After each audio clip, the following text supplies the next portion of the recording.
My hands are wet. I right before we started this, I took a big old swig of water. Spencer. So for full disclosure, I'm not talking about the clap. Not talking about the clap this time. You're kind of talking about the clap. Well, so Spencer goes, "I'm recording now," and I'm like, I got water in my mouth. I'm like, oh shit, and it just spilled on my hands. No other reason. But hi guys. This is the issue with recording early in the morning. This is the first thing you do is clap your hands, and so that's all you could think about. You can't think of anything other than clapping your hands. No, I can't. No, especially not clapping cheeks. Yeah.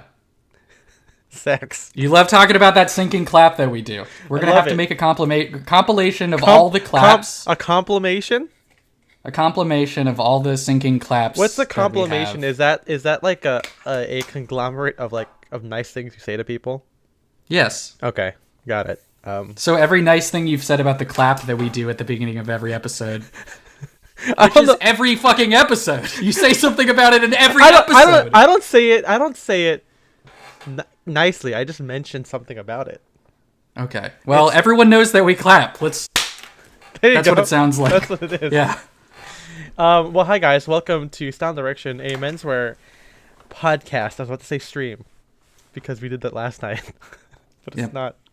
It's a menswear podcast without the stuffiness, and you guys heard the big old stuffiness episode, right? Well, not right before this. There's a two weeks before this. I guess. Unless you're one of the people.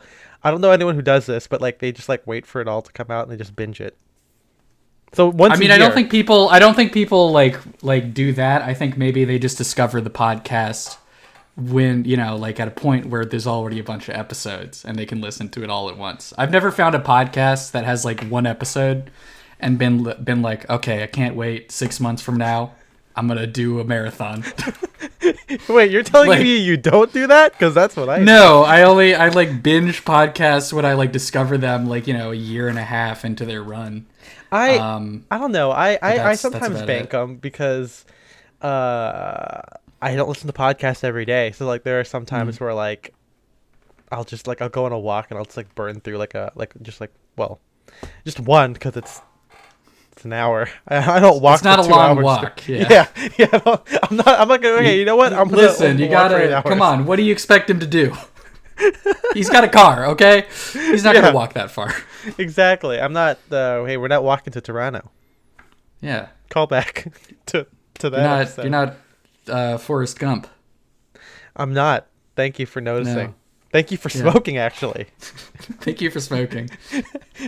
I think you should leave. What's the other one? Sorry to bother you. I keep getting sorry to bother you. Thank you for smoking, and I think you should leave all mixed up in my mind. So what's the through line? Just it's phrases? It's phrases. Yeah. What's another one? God, there's one more. I can't think of it. Maybe it's I'm trying to think. Standing room only or something. I don't know. There's something about Mary. There you go. That's something we all say. Phrase. Yeah, we say that all the time. Oh my god. So today, I'm Ethan M. Wong, by the way. That's my name. I'm Spencer Adi. Hey, that's a free Full one. Name. Free one. This episode is going to expire after you listen to it, so you gotta write it down if you want to know my last name. Yeah, this is actually sponsored by the IMF. Yeah. The International Monetary Fund. We love those guys. yeah. The World Bank. IMF. So cool. Yeah, the World Wildlife Fund. All those guys. Yeah. We love them. Did I tell you? I posted I was in an econ class and they had different these organizations, and I think I said to a friend, someone I was next to, I was like, hey, is that Ethan Hunt? And they're like, what are you talking about? And I'm like, because it's the IMF, it's the Impossible Mission Force. He goes, oh, okay. And I'm like, okay, fuck this. I'm sorry you guys don't watch fucking awesome movies. Shout out Mission Impossible Fallout. MIF. MIF. MIF. Mm-hmm. more like MILF. Yep. Well, I guess MILF stands for mother I'd like to fuck. MIF stands for mother I'm fucking. So it's when you've attained it, when you're in a semi serious relationship, or at least a consistent that's when the MILF becomes a MIF. What about a muff? Oh damn. That's well. What would the Are we saying MUFF is the acronym?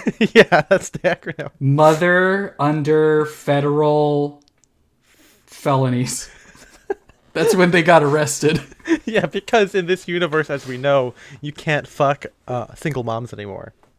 No, that's actually Biden just signed that executive order just now. Yeah, wait, you know what? The tribunals have got to get him for that one. Okay, like I'm just this is a joke. I don't know if anyone's listening to this. We're making a prank. Yeah, it's exactly allegedly. Speaking of pranks, that's not a segue. I don't know what I said that for. But today's topic is about music and menswear. Those two things. 2 words come to start together. with them. Muff. Yeah, muff. 3 words: music, menswear, and muffs. And MILF and MIF. There we go. We should just have all of those in the title. All the M words. Yeah. But we I don't know exactly how this topic kind of came about. It's just kind of like a natural extension of you're talking about, musicians are slouchy, musicians have great style. People get inspiration from music, whether it's from the musicians or, from like I don't know. I don't know if anyone listens to music and goes, you know what, this feels like a foulard to me. I don't know if that's like a thing. Well, I mean, I don't know about that, but I'd say that like the average person, I feel like, gets more style inspiration from musicians than they would anyone that like works in the menswear industry. Oh, absolutely. Like, yeah. And I mean, I still think, I do to some extent. Like my favorite, I don't know, like the people that I get that I think historically are the most stylish dressers are not, people that work in the clothing industry, but kind of more like, incidentally stylish people. And musicians, I wrote this in the thing there, but like, I think musicians are creative and creative people tend to be better dressers. Yeah. Just like innately. Yeah, because I mean, so historically, right, like people who work in the menswear industry are not, like, you didn't really know about them. Yeah. I mean, Rubinacci's been around for like almost like 100 years or something, like since at least the 20s, right, or whatever. He's old as hell. Yeah. Yeah, Luca, he's been taking the fountain of youth, actually. Yeah, exactly. And he's been wearing fedoras. Did you see that video? Remember he put on like a suit to like the theme of Back to the Future? Do you remember that? Like, it's weird. I don't know. Wait, I have seen that one. He's like getting out of a car or something, right? Yeah, and I think the caption is like it's like classic style never goes out of, like it's timeless, and it's like dun dun dun dun dun dun. Hey, speaking of, hey, we'll get Alan Silvestri. I mean, yeah, maybe he does have a DeLorean. I mean, well, I don't know that for sure. I'm just kind of speculating. You can't. Yeah, hey, that's. He does have a DeLorean, and his best friend is a disgraced nuclear physicist. Yeah, who's super rich and has used his entire fortune in building this time machine. Yeah, and of course we know about his dad, who's a sci-fi writer and totally lame, and his mom, who is like a sad alcoholic lady. Yeah, wait, hold on, but I saw them, and now he's like, he's a cool. Yeah. He's wearing like cool polo shirts and stuff. It's crazy. I don't know how he did it. But... He doesn't look like a 60s office drone for some reason in 1985. And this guy that used to be his dad's boss now just like details his car for him. Yeah, totally cucked. Crazy. Yeah. But no, yeah, historically, we don't like, in the past, maybe there are some inspiration from it, but like, celebrities tend to be the people you would think of, that you would look up to, and musicians are probably the most accessible, like, creative people that you would look at. I think art might be a little bit, obviously artists have great style. I briefly wrote about that when Spencer and I had like a summer of painting, or we painted the one time and I kept painting. But, I think musicians are kind of like the more popular, especially like in the mainstream, that people kind of like, oh yeah, that's guy's stylish, because they are creative. So I don't know this as much. I'm sure Spencer can fill it in, but like, I don't know if a lot of older musicians, like I'm trying to think of like Hank Williams or the folk singers, like if they dress themselves exactly, because just saying, like, nowadays. I mean, I don't know about like Hank Williams, but I mean, I was going to talk about like folk music because that's what I've been listening to a lot recently. Later what do you in this mean episode. Recently? But the folkies definitely dress themselves. Okay. They did not have there was not a whole lot of like, pretense there. They were just regular folk playing folk music. Wait, hold on. That's crazy. Yeah. Because, I mean, it's so different than compared to, like, now where, like, I'm speculating here, but, like, Harry Styles, I don't know if he wears, like, dresses in his free time. I know he did that for the shoot. I think that's super cool. But, I don't know if it was his stylist. I don't know if it's the shoot organizer who did that. Just like how a lot of people say, oh yeah, The Weeknd or Childish Gambino, and they, don't get me wrong, they all look great, but because of like influencer culture, which we talked about, all these different, stylists are mainly like middlemen to connect, to brands and designers. I always see those pictures of celebrities and musicians, just take it with a grain of salt, because I don't really believe that they dress themselves. And hey, I mean, I think Us Weekly, I don't know. It's like you see these what do you call it? Those like paparazzi on the street, shots? yeah, like they're dressed like shit sometimes. So I don't know. Yeah, no, I mean, yeah, I was gonna say that's what you really have to judge everything by. But I mean, I'm just like speculating here on a lot of musicians because I don't look at musician paparazzi shots in my free time. I'm guessing a lot of younger musicians, especially even if like, for concerts or photo shoots, they are dressed by stylists. I think they probably pick up, they probably like along the way, getting dressed all the time, kind of pick up their own style. Right. Yeah. Because I mean, like that was it's kind of like a holdover from like the studio system, right? Where like you're kind of like your whole image is managed by some people, and I think it also depends. I think that's why folk music, because it's a little bit indier compared to like like a big studio star. That makes sense why folk singers would wear like their own clothing.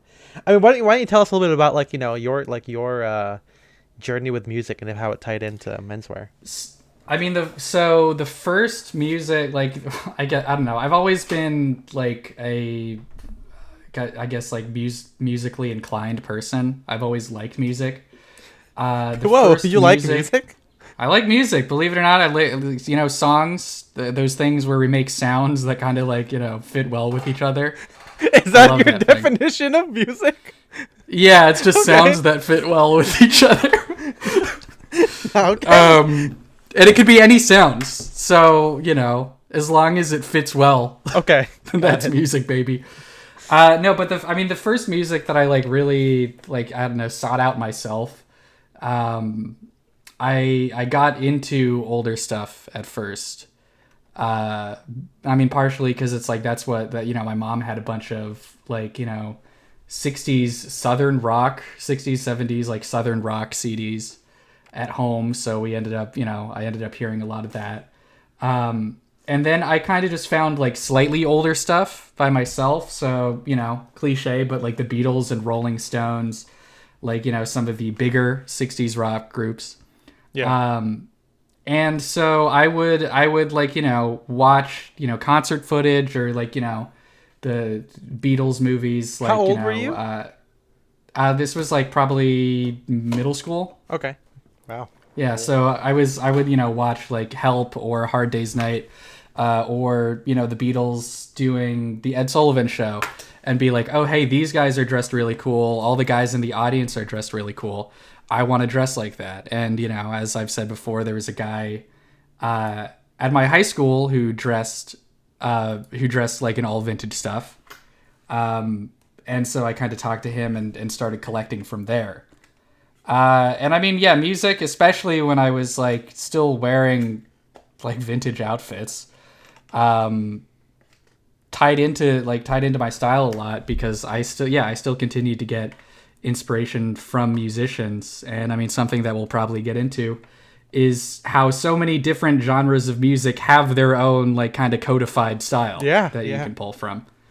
And that is the case with like, it's like depending on what I was dressed, that would kind of influence the music I was listening to. Do you think that you dress like a folk singer?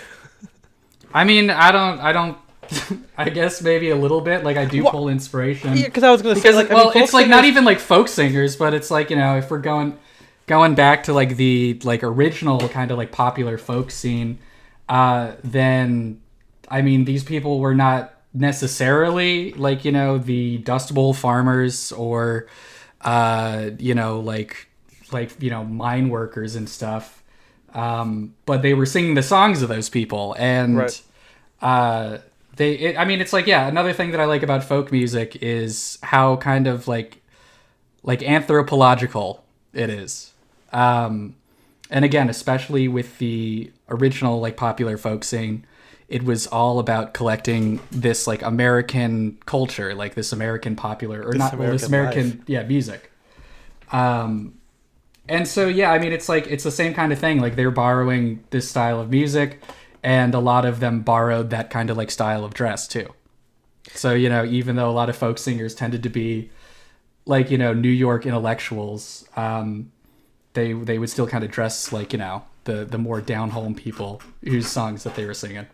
I mean, I feel like that could be said of like, this is a little bit reaching, but you know, guys who are like into milsurp and like workwear, like, you know, I don't think most of the people who are into it now work in those things, right? They're not, you know. Yeah. So I think that there's like a little bit of that kind of through line, and also those guys tend to like folk music too, or that kind of like you know, mid-century American sound, I guess. I don't know.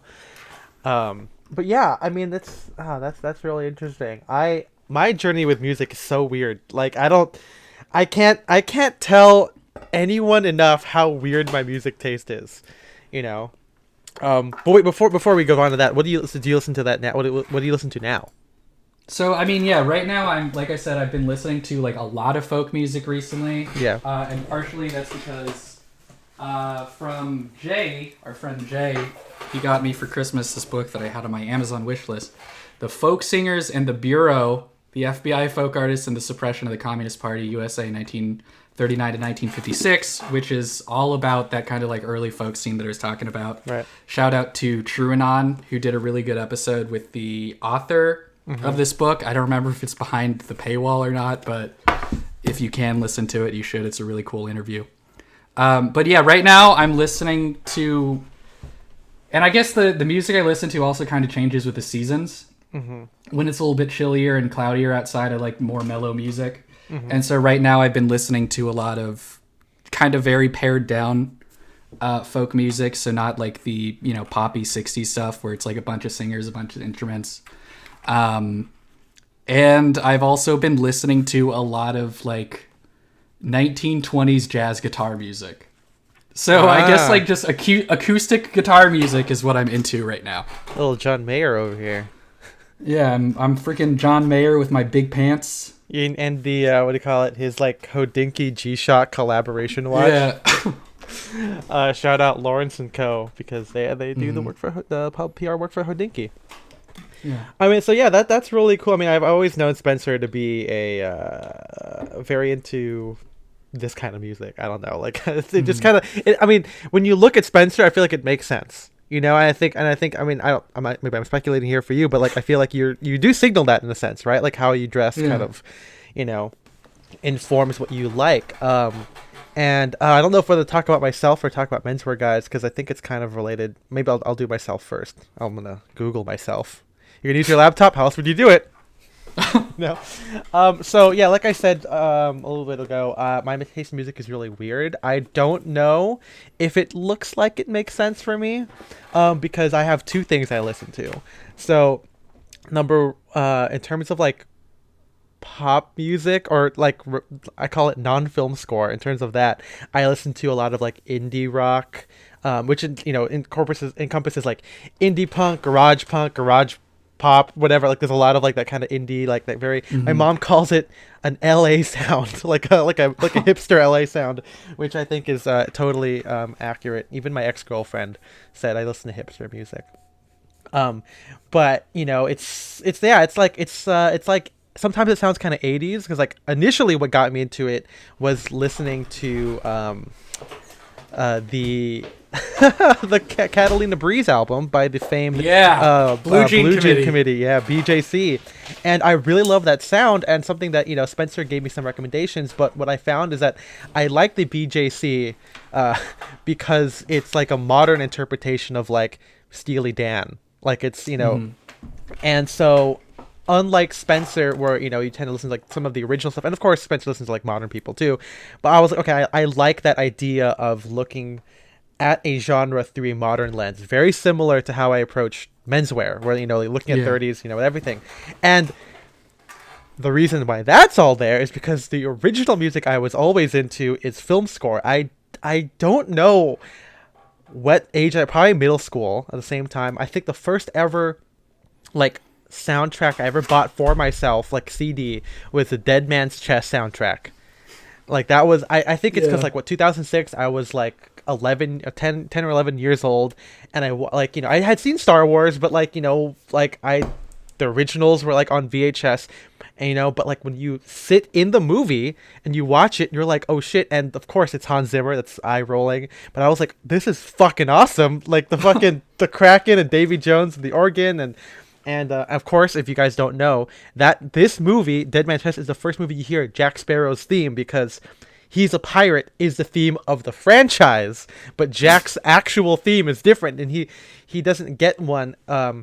Actually, he gets the whole like da da da da da da da. You hear that in the first one, but the second movie expands on that, and you have like what I think in the film score community they call it like Jack's drunk jig, like the dun da dun dun da dun dun da dun. Like that whole thing only happens in the second movie. Because the first thing that the first time you hear it is when he's looking for the rum, right? I think so. Yeah, he gets on the ship, and then he's all like, he like sways around after he gets out of the fucking coffin thing. Yeah.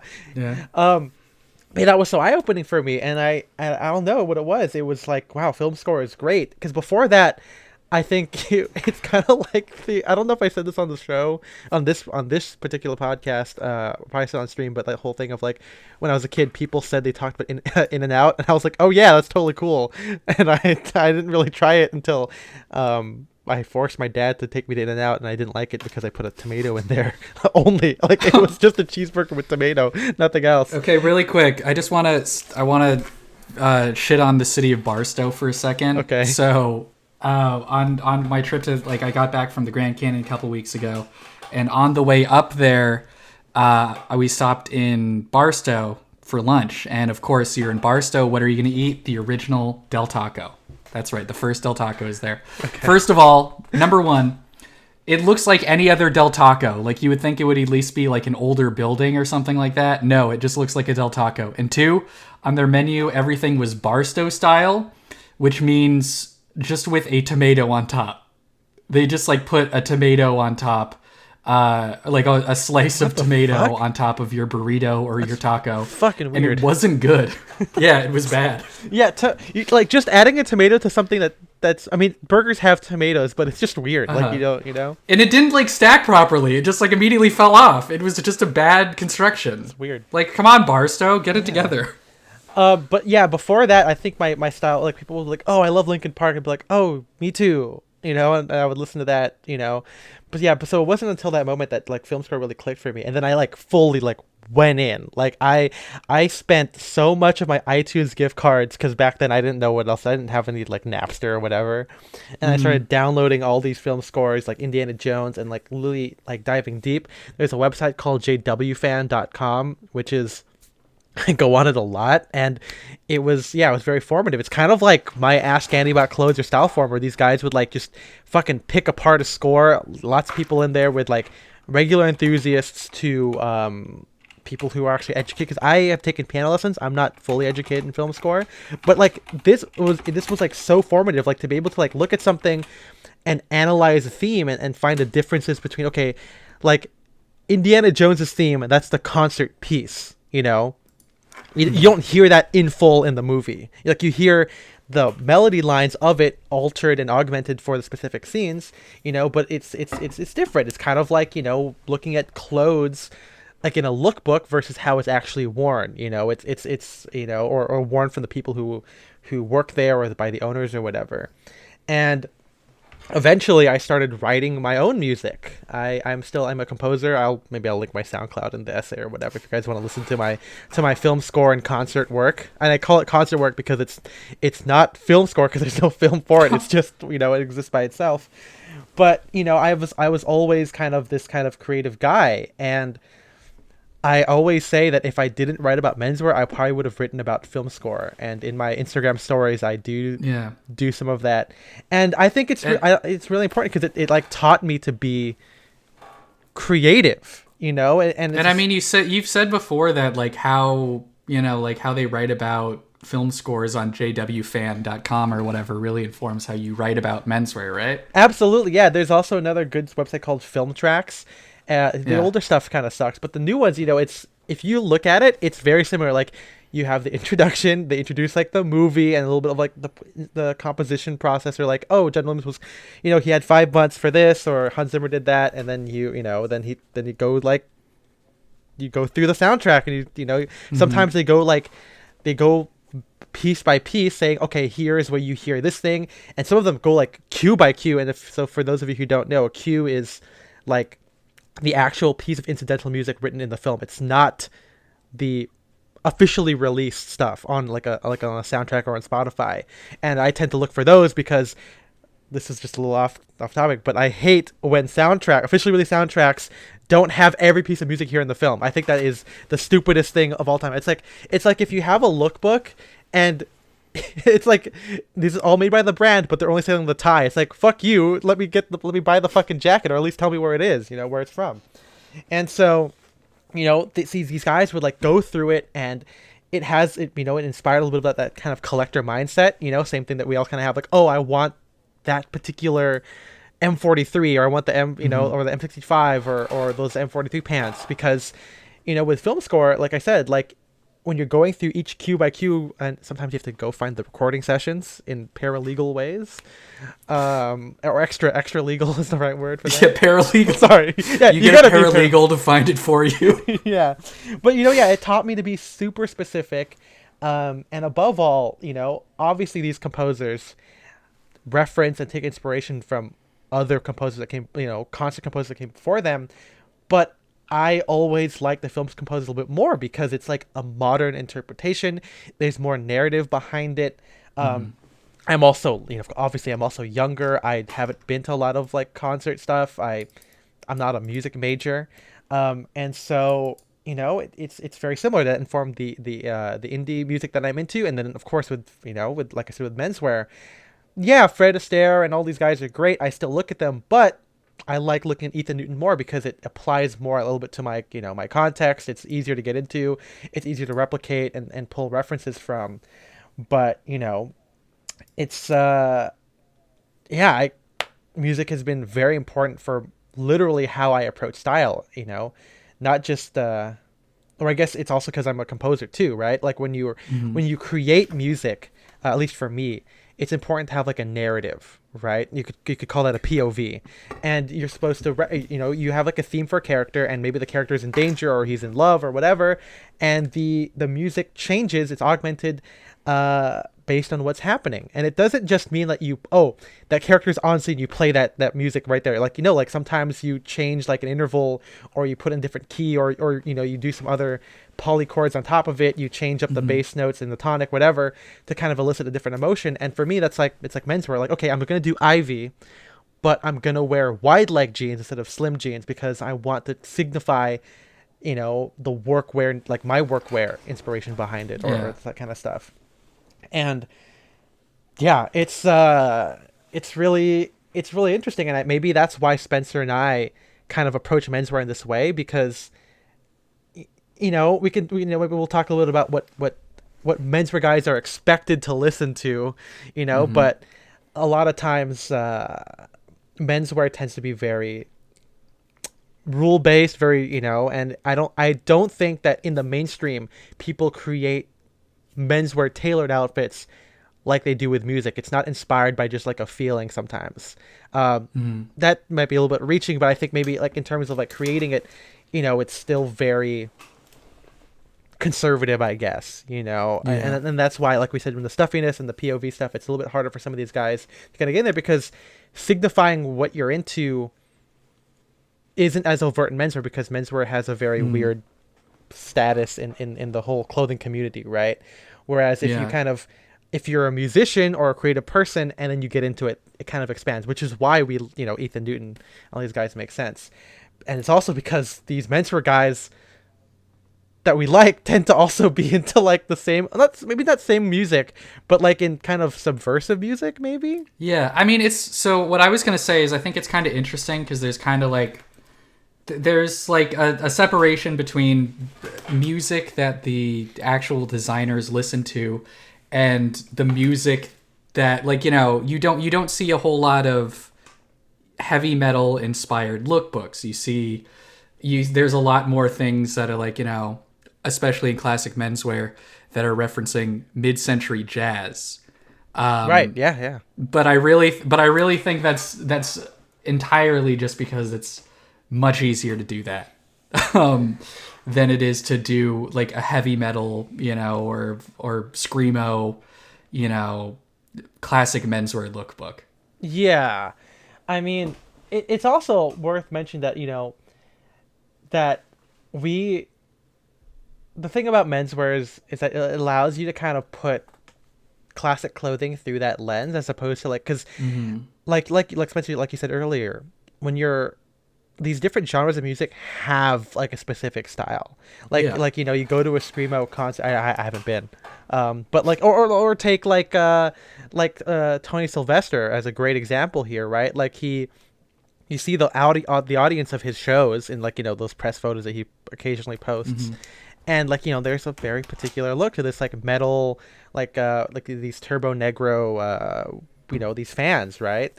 And even though like he's the lead singer of this, he doesn't dress like that, which I think is kind of interesting. But you also see that he dresses differently than, like, let's say Mark Cho. I don't know what Mark Cho listens to, but there's a little bit of like irreverence in how Tony dresses, and that's pretty important. I think it's really. I mean, cool you could see, like, I'm looking at this picture that he posted recently of him in like tartan pants, and you could say, oh, that's kind of like a punk thing, but it's also kind of a preppy go to hell kind of thing.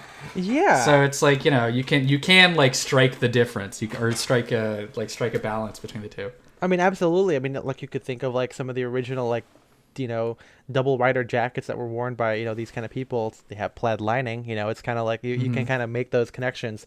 And I think, oh, by the way, like, the reason throughout the whole podcast I always say I make these connections and like these through lines. I don't know if they exist inherently or not, but that's also one reason why I film score, because it's like, oh, that's Prokofiev right here, or you're kind of by design I'm making those kind of things because it's important to analyze film score.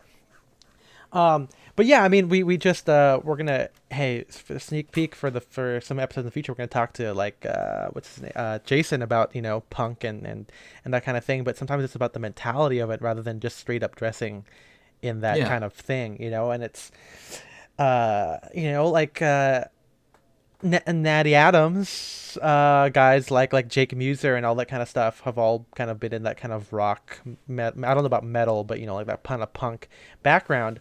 And maybe they did dress like it before, but there's that idea that these guys were very aware of the uniform of these musical types, right? Like, you could say, I mean, obviously streetwear has its like, there's genres of streetwear that are more rap focused or R&B or whatever that you can definitely kind of see.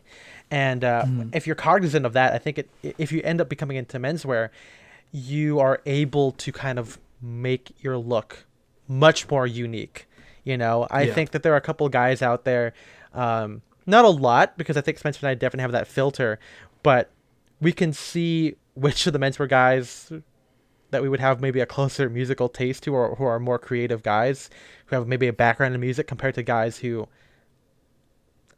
are like finance guys who happen to buy from the same bespoke tailors that we like. And that's why, we like them, like Tony Sylvester, Ben Phillips at Drake's. You can see that not just in the tattoos, but like, he has this really cool way of wearing his Drake's clothing that's kind of different than the other guys. Ethan Newton, classic example other than Tony Sylvester right there. You can kind of tell. I actually thought, he always talks about, like, on his old Tumblr, he talks about, like, Bob Dylan, which a lot of, like, kind of indie menswear people, or just indie people in general, tend to like Bob Dylan. Makes sense, because Bob Dylan's a cool dresser and everything. Yeah. But when I was there, he was listening to Rex Orange County. It was on his playlist. And it was it was so weird. So I was at Bryceland's, and Loving Is Easy came on, and I was like, it was such a weird moment.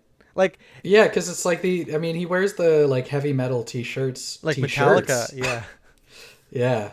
And gotta put the emphasis on the second part of the word. T-shirts.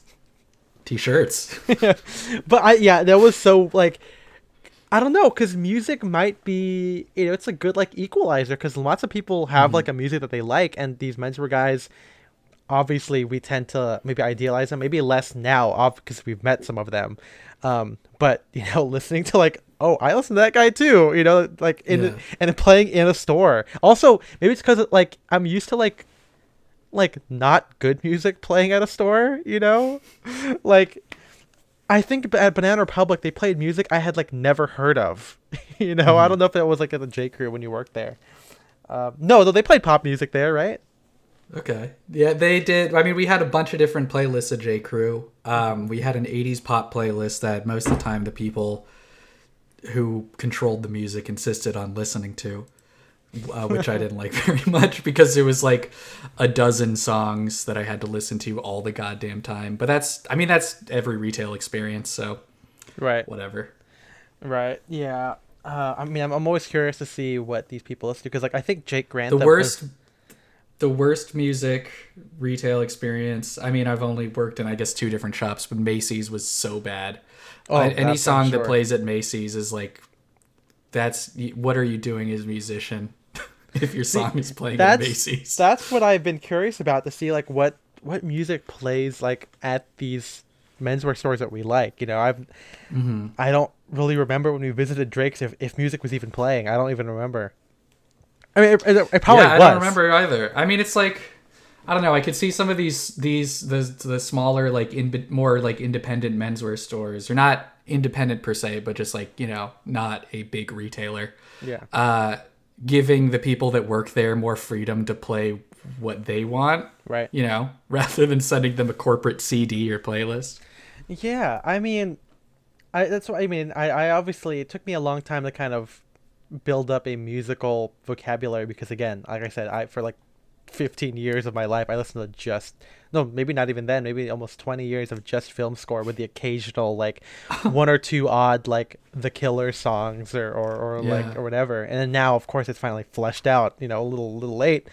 But I'm always interested to know, because, like, I think Anglo-Italian, sometimes these brands, and we have a sad playlist. Let us know if you want access to that kind of thing. I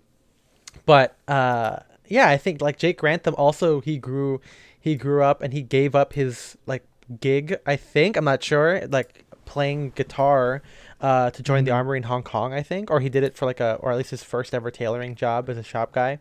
And then, like, of course, Chase of the Grange has been posting, like, his own playlist on his website, and he when I think some people do this, right, when you're like, you take a walk, you take a picture, and then you, like, hopefully the song you like is on Instagram's music thing, and you can kind of put it there as, like, a little mood board for, like, 15 seconds or whatever.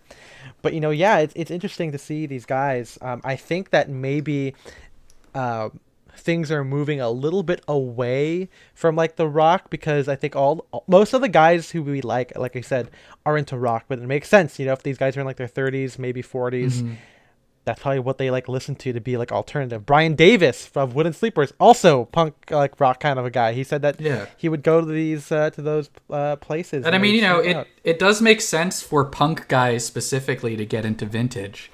Absolutely. So, like, Brian Davis, like Tony Sylvester, like Ethan Newton. Well, I don't know if Ethan Newton was into punk. But, I guess these more, like, underground genres, doesn't have to be punk, where there is kind of, like, a culture of thrifting stuff anyway. So yeah, it's a pretty short walk from there to collecting vintage, you're already buying vintage Levi's jackets at the thrift store. Now you're just buying them for fucking $300 more on eBay. Yeah, because now they're even more premium. Like, you don't want the Mm-hmm. 501s, you want 501 double X or triple X. Yeah. But yeah, I mean, I'm curious. I mean, I would love to see where the music in menswear kind of is moving toward. Yeah, You because I know? mean, so I was thinking it's like, we have like we talked a little bit about like jazz, or I don't know if we talked about this yet, but jazz being the quote unquote official menswear genre, Yeah. and I think, I mean, I was just trying to figure out like the difference between going into this fucking shitty like 1920s themed photo shoot where you're wearing a pinstriped vest and smoking a cigar and wearing a flat cap and listening to jazz, or then going into a place like the Bloke or something where you're drinking whiskey, maybe you don't have a cigar, and you're listening to jazz, but it's just cooler jazz. Or I don't even know if it's like different, it's different music sometimes. It might just be cooler aesthetics. Yeah, it could But be. I mean, oh, that's there's that's a good one too. The Bloke. That's a good music kind of mix because Jeff was or in his free time is like a DJ, right? yeah. Like that's yes, it's even in our Discord, there's a lot of guys who are just kind of into lots of interesting music. Axel, I think, remember Mhm. he's like into like 60s mod music. But yeah, no, jazz is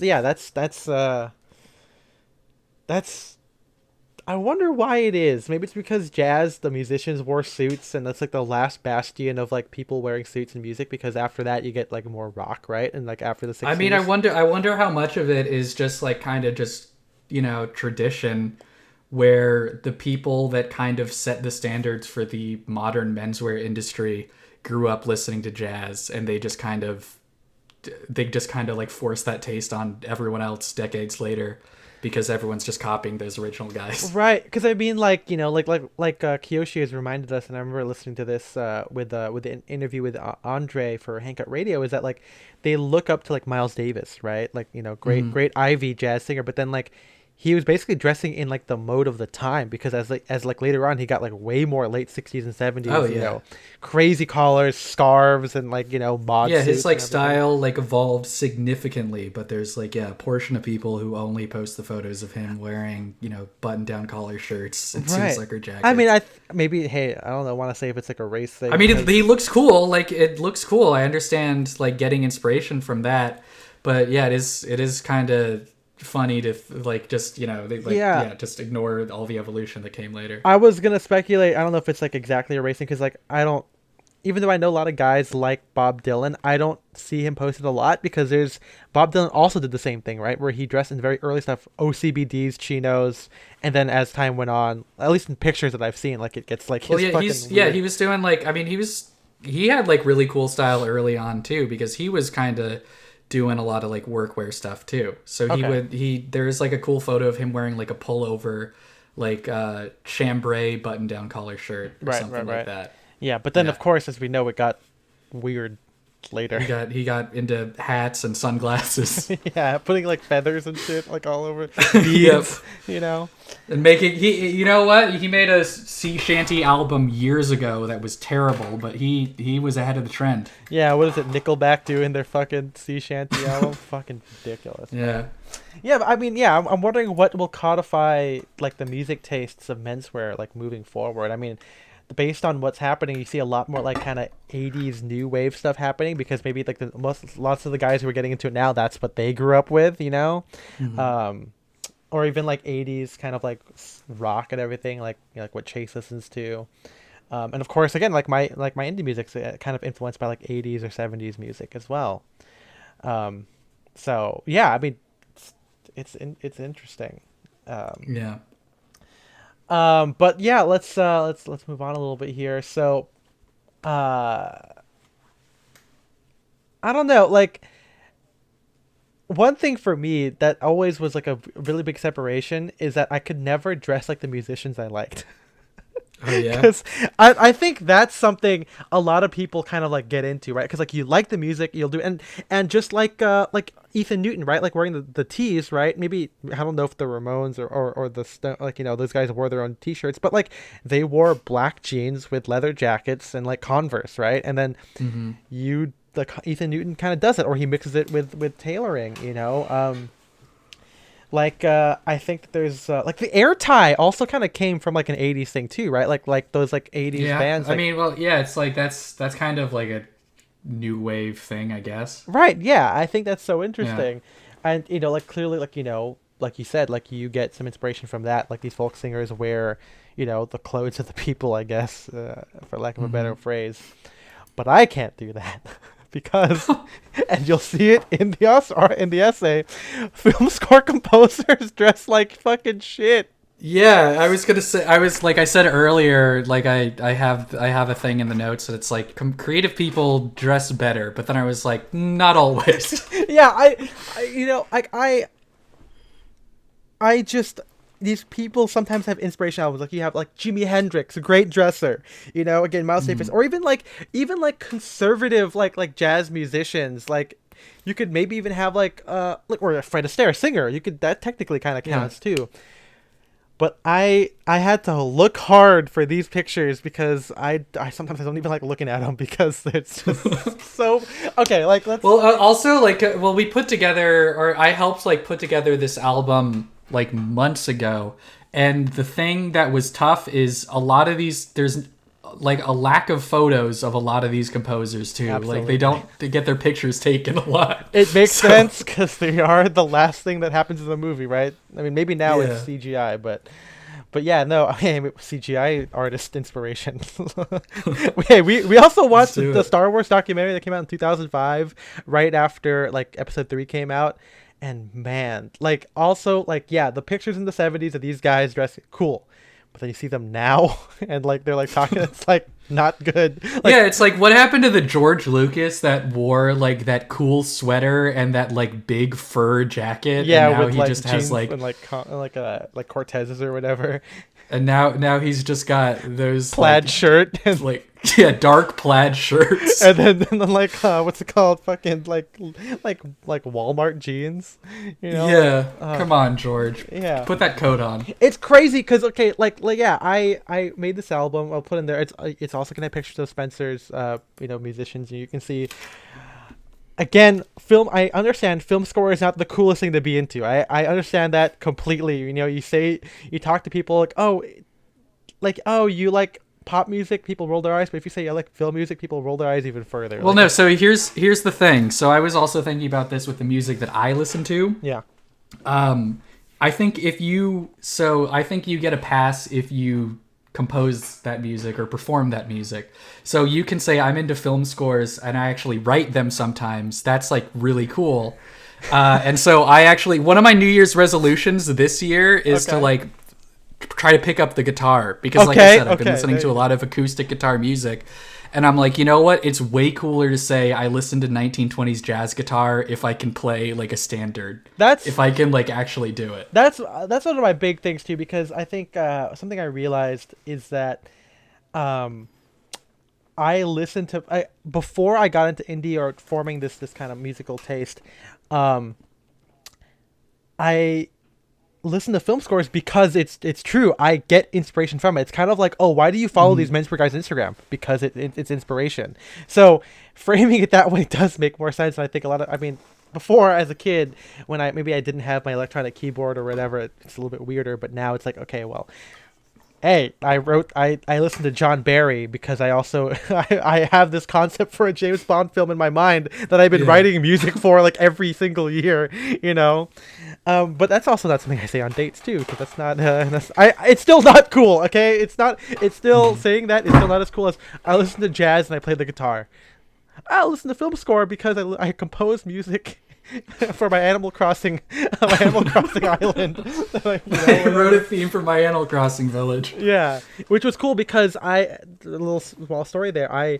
When I was watching gameplay, because of course during the quarantine, like Switches were on back order. The game was on back order because people were just buying that fucking thing. But I saw that you could make like a little island tune, and I was like, fuck yeah. And I wrote a tune for it, and then after I played it for a little bit, I wrote the expanded like version of that theme, like fully orchestrated. I even put the Animal Crossing theme in it as like a reference to it, and it's a lot of fun. It's one of my favorite things that I've written. Also, yeah, let me know if you guys want to hear my actual film scores, because I'll get into that at the end about dressing based on a musical feeling. But what was I saying? Yeah, film score composers, like these guys are like the background guys. It's pretty nerdy and pretty not cool. I mean, these guys are great. These guys are involved in the pieces of popular culture that you all have seen. Like, it's not just John Williams, but like the guy who composed for Casablanca, or Bernard Herrmann, North by Northwest. Like, there's a lot of these guys, and at some point they just stopped looking cool, because you look at like those pictures of like Prokofiev or Rachmaninoff, and they look fucking cool, right? Like, they're like black and white photograph wearing like a 1920s suit, just like doing the artist pose where they're resting their hand on their face, cross their legs. Yeah. And then you get pictures of like John Powell sitting in a studio, just like, hey guys, wearing like. Who is the guy that we kept finding? And it's like, oh, he just like wears t-shirts. I think that's John Powell. Oh, that's John Powell. The guy who did Solo and How to Train Your Dragon, and he did the first 2 Kung Fu Panda movies. Yeah. And of course, like, John Williams has been wearing the same outfit since 1977. Turtlenecks all the time. Yeah. And it's like no top layer, just turtleneck and like black trousers. pants. Yeah. Yeah. Maybe he I think in the interview that Spencer and I randomly watched before WandaVision last week, he wore it with like a brown suit, which is kind of fun. But like in general, it's just that. And then of course he wears a tuxedo when he's performing, which is kind of a lot of fun. Like, there's one kind of recent where he's wearing like his black, like, I don't know if it's a DB or single breast, but then he has like the red like lapel flower, kind of like a very like it's 70s, right? Like that kind of look, right? But yeah, like even my favorite composer of all time, who again, let me remind you, John Williams has done constant work. He has done concertos. And not just the Olympics. He's done like actual like piano stuff. He's not just a Star Wars guy, okay? But like he's not exactly like outfit inspiration, No. I'm trying to think. I don't. Thank God Michael Giacchino dresses like shit, because not the biggest fan of Michael Giacchino, especially like post Wall-E, I guess, or something, because he ruined. Well, Rogue okay, One. so how about we talk? Hans Zimmer has a favorite outfit. He doesn't wear it all the time, but he has one outfit that he clearly thinks he looks. Yeah, it's really like good it's either like a black t-shirt or black shirt with like jeans, and then like his purple velvet blazer or sport coat all the time. That he wears that. He loves that jacket, man. There's a picture of him on the street wearing it. There's pictures of him in his studio with it. It's crazy. But maybe like what we're finding is that these guys, it's kind of like, maybe not painters, but like that kind of like Steve Jobs mindset, where like, I hate the decision fatigue. Spencer and I think that that's the dumbest thing ever. But I'm sure we all have it. Like, sometimes we just default to eating In-N-Out and McDonald's because like we don't want to think about cooking. We just, all the energy goes to clothing. But yeah, like these composers, just right? Want to hand someone $5 and just see what comes out. But yeah, these composers, especially now, probably just don't think about clothes. Like, that's not their artistic output. Their creative outlet is like music. It's not clothing.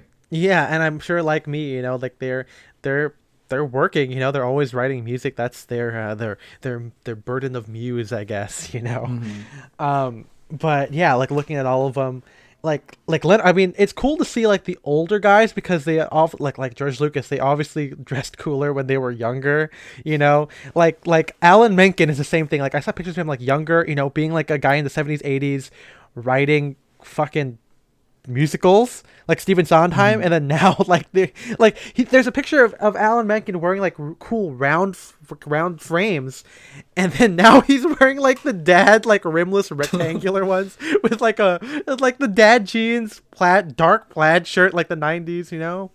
I tried finding there's the chaps shirt. Yeah, exactly.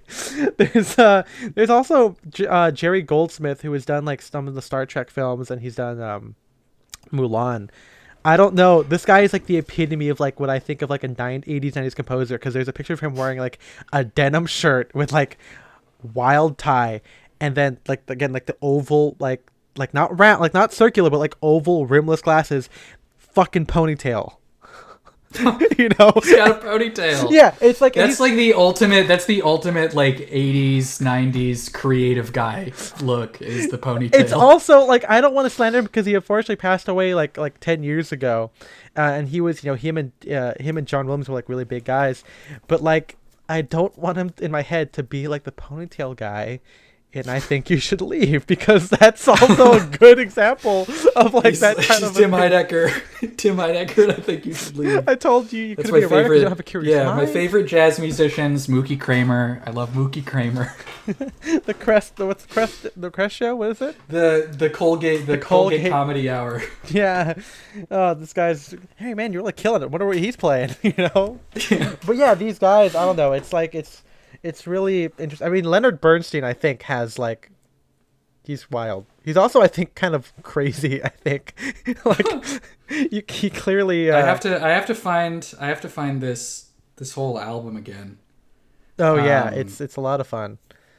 Yeah, it was very fun to create, and you know, it's just you know, like I said, I never looked into these guys other than like I knew what Jen Williams looked like. I know what, like, tangentially what they look like, but I never like really fully wanted to see their looks, you know, and I don't know if it kind of ruined them for me a little bit, but you know, like, I mean, like I said, you know, I think the worst one there is Michael Giacchino. There's a picture of him wearing like in streetwear, t-shirt, sweater vest, kind of cool. See it on this fucking nerd guy who, I don't know if we said this. Oh no, we didn't say it yet, but there was like a story where like a guy went to a Koreatown karaoke bar, and he started talking to this girl, and she was like about to give him his number, and then Giacchino comes in and goes, "Hey, that's like my girlfriend." And I think that's the like the guy, like I don't know if it's real or not, but like the Twitter post is like, "I think I just almost cucked Michael Giacchino." Oh my god. Okay, so I just googled Michael Giacchino, and like the first photo that comes up on Google is him wearing these like bright titanium blue glasses. Yeah. And it's just so bad. I really, like, I don't know, like the bright kind of like statement glasses can look good when there's an actual look to it. But when you're just dressed like a regular guy and you have bright ass glasses, it just looks so bad. Yeah, I don't know. It's just so sad. He likes lapelled vests. Yep. I'm pretty sure that there is. Oh man, so he's also the composer of Coco. He didn't write he didn't do the songs, but he wrote like the score behind it. And there is a character,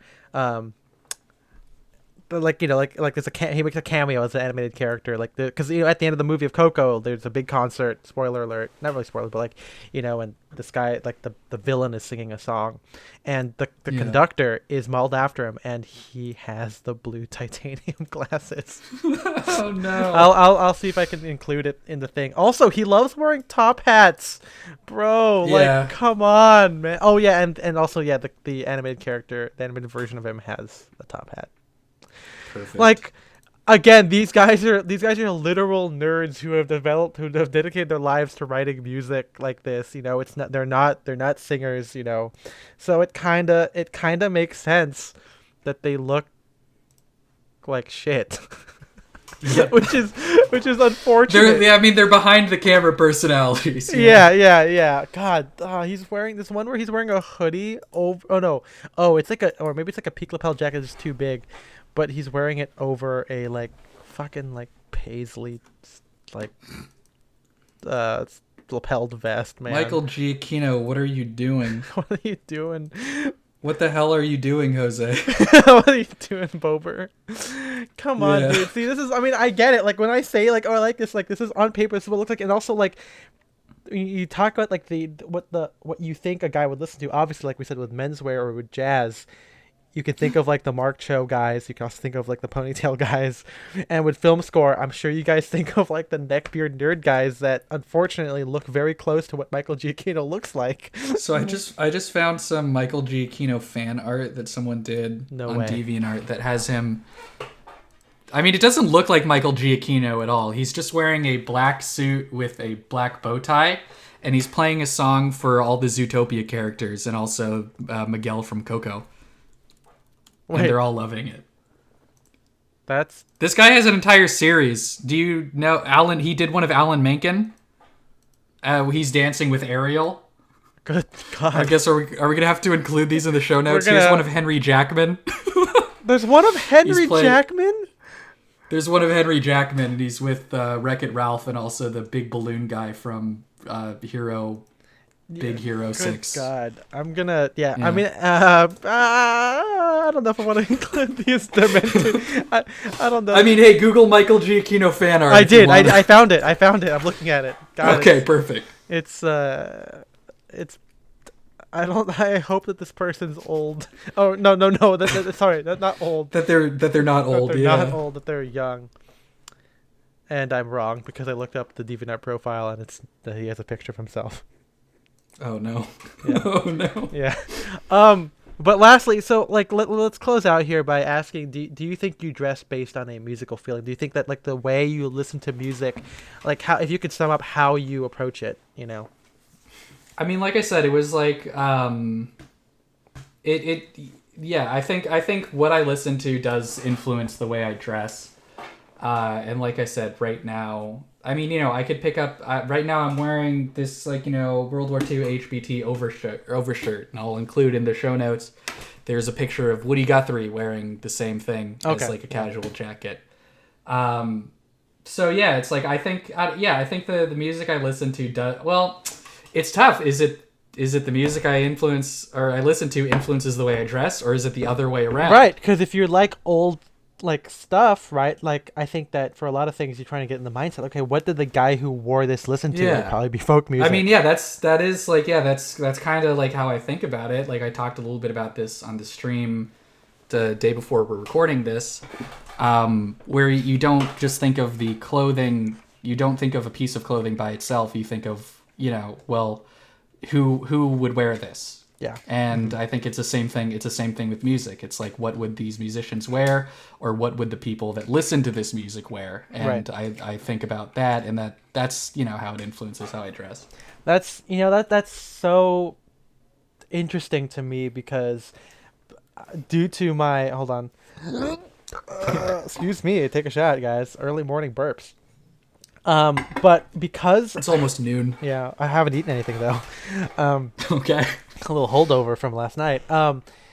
But because what I listen to is so far removed from like the typical, like, again, the guys who listen to film score don't dress like me. The guys who compose film score don't dress like me.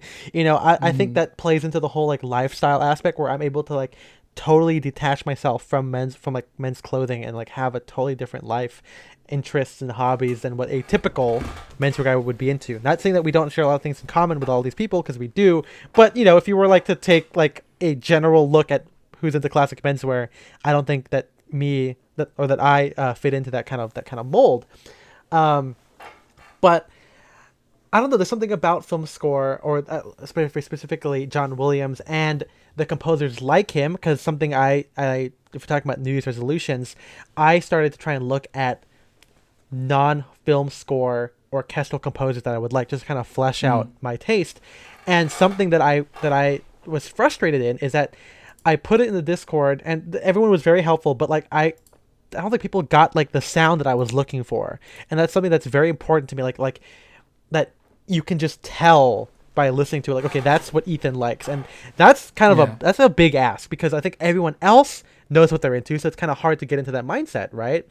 With clothing, it's also kind of hard, like when it's a more niche genre, to just ask people who don't listen to film scores and don't kind of like know it as well as you do. Because when you say, hey, I'm looking for stuff that sounds like John Williams, people are going to think, okay, I'm looking for something that sounds like the Indiana Jones theme. Right. Or and I think like the main Star Wars titles. Right. But I think it's also a little bit of I've had a couple of music major friends, but even then I think it's hard for them to kind of understand like what I like, because when you say like John Williams, you think, okay, you like fucking, I don't know, like The Rite of Spring by Stravinsky, but I'm like, that's fine, but like that's not, it doesn't have the like the little, I can't even describe it, because the texture maybe, the way you approach certain like there's a lot of different stuff. I can't even explain it because I would just hum it, and that's not exactly explaining it.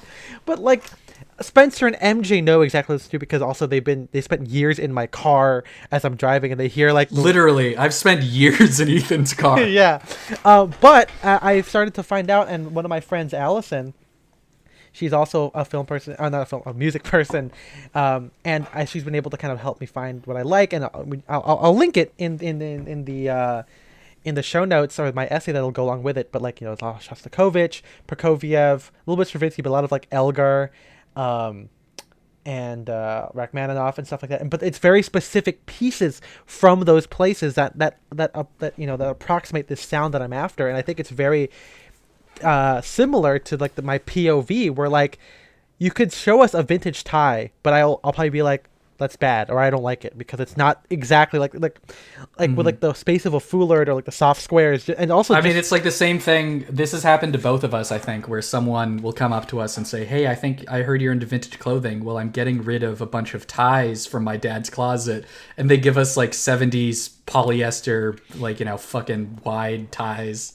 and I'm like, "Okay, well, thank you, but this is not quite it." Yeah, it's not the same. Yeah, or even nowadays where people send like a tailor, but it's like a button pocket harmony, you know. It's maybe it's the fact that, you know, obviously you and I are at least a little bit music literate, but clothing is a bit easier to understand, you know, and it's more visual, and the details are like, you know, you can tell where a pocket is as opposed to like, okay, this guy uses the tonic and then he does different polychords on top. Like that's also a very general term that doesn't really speak to a specific composer. But to me, you know, being aware that, like, I think film score has like prepped me for being into menswear this much and being able to talk about it in the way that I do. And one other thing, you know, maybe again not based on John Williams itself, but these composers that I like are kind of very maximalist. Like I feel like if you like, this is kind of funny, if you are the guy who like, oh, I love Hans Zimmer scores, they're so cerebral and intellectual, you know, it's so minimal and restrained, like, you know, oh, like the beats per minute in Interstellar equal like a month because that's how long they are on this planet. I think that's a bunch of BS, because it's kind of like that whole thing of like, oh, if you wear like, look at that white minimal sneaker, it works with everything, it's so slim, you know. I'm like, the fuck off, dude, like that's so boring to me, you know. It's fine, but you know, it's, for some reason, as we talked about with Slouch, with me, it's like the more you have, the cooler it is to pull it off, if you can do it well, effectively in a slouchy way. And I think that with John Williams, of course, some jazz elements there, and you know, and all these guys like Shostakovich, where like there's so much going on, but it feels natural. These notes like follow each other normally, and even though obviously there is careful, you know, there's careful consideration in how you're doing it, what's playing at that time. Once you listen to it, it feels easy, you know, and like, and, you know, it's an idea like with Arsacinis, where like you put all this care into like, okay, you want this cut of pant, you want button pocket harmony, you want lapels to be there, you put all that thought, and as soon as you have it, like you're done, and like that's it, and you just kind of walk out with it, and it feels nice, and people can kind of get it, where like they kind of wonder, wow, like it seems complicated that you put all this together, but yet you don't act as if it's complicated, you know? Like it's orchestral sprezzatura, you know? And I think that that's kind of why I like these composers. You know, and again, I do like Hans Zimmer, but the intentional restrainedness and like it being super minimal, it doesn't work for me. It doesn't work for most, like, it doesn't work for Spencer, you know? Like, it's just like kind of a different thing. And of course, my favorite Hans Zimmer scores are not Interstellar, Inception, but it's like it's like Rango or like Boss Baby, which is like, I mean, the where, well, you said in like children's movies or kids movies, animated movies, whatever you want to call them, he's able to be a little bit more, he has more fun with it. Absolutely, yeah. I mean, it's also because, you know, traditionally, right, and we're closing up here, but like Looney Tunes, or like old animated stuff, they had orchestral scores, even though they were pop music, but like they're incredible. Like, you wrote that alongside the animators because they would have to time the frames to what you're writing, and vice versa.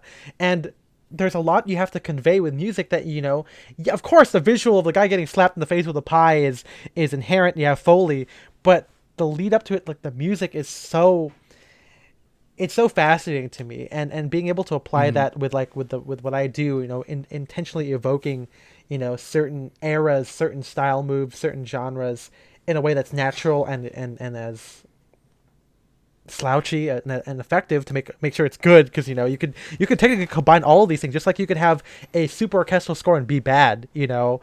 It still has to make sense. Oh, maybe that's why too film score fits a context as opposed to being existing just for the concert hall, just like us. Yeah, when we're there's dressing, a movie that goes along with it. Yeah, and for us we have to dress for, you know, yeah, we could dress in a vacuum, but we still have to consider what we're doing, you know, who we're hanging out with. And so I think that music, at least film score for me, plays into that. And maybe that's why like pop stars does it, because they kind of dress for the stage, and it's a bit bolder. It's a different mindset, you know. And I mean, we talked a little bit about this like way back with Josh, right. Josh Gooch. But you know, he a lot of the stuff that he wears on stage is kind of like given to him, but he still styles it himself. Like they give him option. If I'm remembering, yeah, correctly, I think for when they'll give him options yeah. for like pants and shirts and jackets, and he gets to pick out what he wants. Yeah, to wear. I think it applies more when he was doing the like actual tours with actual groups that have like a look or whatever, as opposed to like, you know, at the Gooch collectives where he's able to dress in whatever the fuck he wants. Oh yeah, you know, exactly. But yeah, I think, you know, music is. I'm sure this is kind of like preaching to the choir, because I think a lot of people were able to figure out why they like certain music. It's all very new to me, because again, like I said, I listened to one style of music and basically one to like 5 composers for like 20 years of my life, and only now it's like, okay, like let's get some like Miniature Tigers in there, you know, all these other indie bands that I like, and figure out why. And I think that if you guys look at it that way, and I'm sure you guys can find, you know, connections to your preferred mode of menswear and your style and the music you listen to. And it's probably why, I mean, same thing like we said with the taste. You could say you like R&B, but you don't like every R&B artist. You like some, you know. And I think that's why it's important to have a POV, right? Because music, above all, taste matters. You know. Yeah. You don't just like. I mean, maybe some people do. I don't know. I'm just pickier than other people, because having a sound is important. Just like a POV. Maybe a sound is my musical POV. Are you talking about when composing, or just like the I think it's both. I think it's both, because like I said, like whenever I'm describing what I'm into, I say like it has to have the right sound, and people don't get that. Just like I mean, I get that. Like I like making playlists, and there are some playlists I can get like really picky about what songs are on there. Like I have some playlists that that are like really big with hundreds of songs in them, because I want to be able to just listen to that and not hear a lot of repeats. But there are some when I'm going for a specific mood where I'm like, okay, well, there are like 6 songs on here because I can't think of anything else to add, because nothing else has the exact sound that I'm looking for. And it's really hard to describe. It's hard to describe that kind of more abstract thing than it is to describe clothing, because clothing is physically there. You can see it with your eyes and you can touch it. And music, you don't have that. You can't even taste it. You can't even taste the music. I think you hit it on the nose there. I mean, that's why music is so amazing and personal, you know. And I shouldn't get mad when people can't figure out, like, why can't you know what my sound is, bro? Like, come on. Yeah. But at least we could say, look at my patch pockets. I'm casual, guys. Come on. Like, we're dressing down. But anyway, guys, thanks for listening. Well, I'll have an essay, you know, with my, you know, more specific stuff about me, because I write essays based on our podcast. I'm doing that. That's a new thing now. Before I would write the essay, they would do the podcast, but now I'm doing it afterward. Now it's the opposite. Yeah, a little 2021 magic for you. So yeah, you'll have that there. All the pictures that we reference will be there of the composers. And of course, like always, you can, if you want to support us, you can go directly to patreon.com/styleanddirection, all spelled out. And you can, you know, join the Patreon. Join it. Join our Tron. Join Tron. Don't get deresed. Deresolution. Don't get deresed, but join the Tron. Yeah. You guys can find our Discord. Once you join, it's a fun place. Lots of great discussions all the time. You know, we also hang out in there in the voice chats and everything. We also have a top tier part, which is, you know, just if you want to give us a, you know, an extra $5 on top of the $5 that you asked for, we really appreciate it. And you get a special shout out. So big thanks to Seth Peterson, Eric Hall, Austin Millot, Shane Curry, Philip Regard, and Audrey Jessica. We really appreciate you guys. And Spencer, if they, you know, maybe they don't want to do that, what can they do to support? Why, of course, they can go on iTunes and drop us a review, 5 stars or review. That genuinely does really help if you have the time. That's right. And can write, you know, a paragraph about why you like the podcast. That would be great. And that, hey, guess what? That's completely free. And it really, it helps. It does. Yeah. Like I've said, it helps us find a new audience. Yeah. I mean, you can also. That's what the algorithm demands. Yeah. And of course, you know, if you guys feel inclined to share it on your social profiles, that's great too. We love that. But yeah, big thank you to our producers, Matt and MJ, for helping us make this podcast happen every 2 weeks, and of course the streams, because we stream twice a week, not every two. Well, we do it every 2 weeks because it happens every week. But we do every week. We do a gaming stream on Wednesday nights and a deep dive discussion on menswear topics on Saturday nights, both at 8:00 Pacific Standard Time on Twitch.tv. If you can't make it, maybe you're in a different time zone. It's on YouTube as well. Yeah, not everything makes it to YouTube, but some of the best conversations happen there. But thanks for listening. Our Instagram is @StyleAndDirection if you want to follow some of the cool stuff that we reference, because you'll see pictures there too. You can also follow me @EthanM. I'm Spencer DSO, and we'll see you in 2 weeks for whatever we decide to come next. It's a surprise, baby. Surprise me. Yeah, like Spencer's date at the coffee shop, right? Surprise me. There you go. Get me what you think you would want me to get. Crazy. Man, I hope that doesn't happen again. Yeah, that's great. That's bad. I don't want to make decisions for myself. I don't want to have to make decisions for other people. Yeah, she drinks it and she goes, "I'm allergic to graham crackers," and then dies. That's the last thing she says. Yeah. Okay, well, we'll be back in 2 weeks. Is there a Patreon episode coming out before this? Not sure, but if there is, you'll see it. Next one? Okay, yeah. Well, anyway, bye-bye. Bye-bye.